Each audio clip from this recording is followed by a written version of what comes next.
Welcome everyone. Now we see about views in database management system. Views are also called as virtual table. Virtual tables are derived from other tables. These other tables are known as base table. These base tables may exist in physical form or that may be a view already created.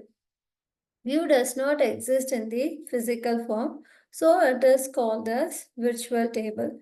Even though it is in the virtual form, there is no limitation on querying operation, but there is some limitation on database modification.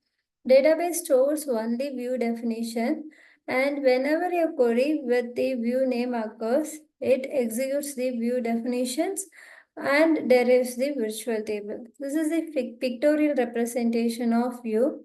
View can be derived from any number of base tables. Once the view expression is executed, the definition of view is stored in the database. Whenever a query expression with the view name occurs, it refers to the view definition and the virtual table is derived from the view definition so that view always contains the up-to-date information. Let us see about the syntax and example for view.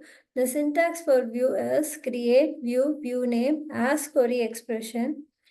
Here, view name is the name of the view given by the user.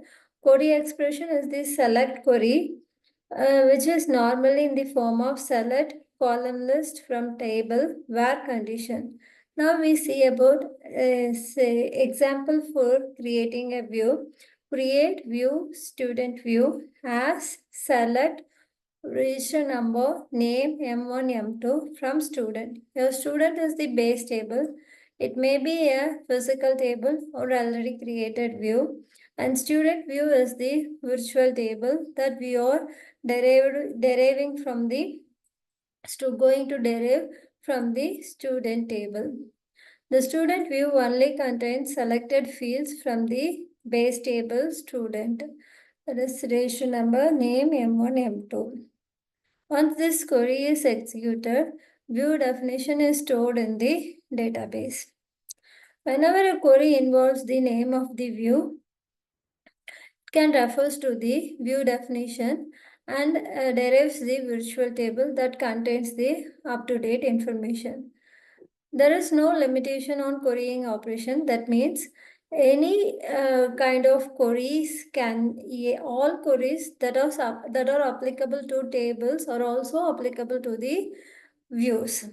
Here, where the select star from student view, whenever this query is executed, it automatically refers to the view definition, create view student view as select register number, name M1, M2 from student.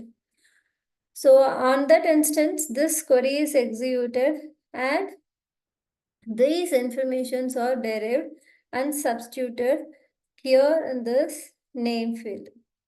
So that's why view always contains the up-to-date information. Now we see about the advantages and disadvantages of view.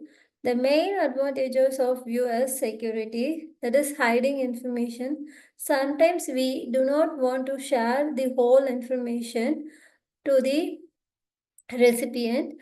Only we need to share the required information means we go for virtual form. That is view definitions.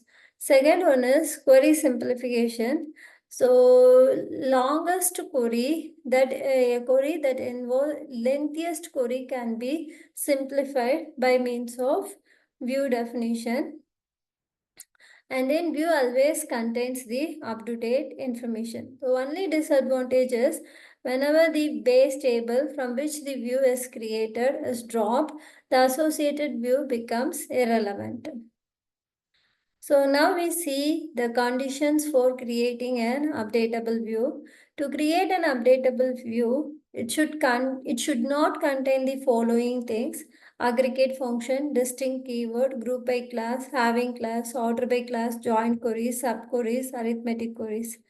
And it should contain the following: the primary key. The primary key of the base table must be incorporated in the view definitions. Um, These are the conditions for creating an updatable views. Thank you.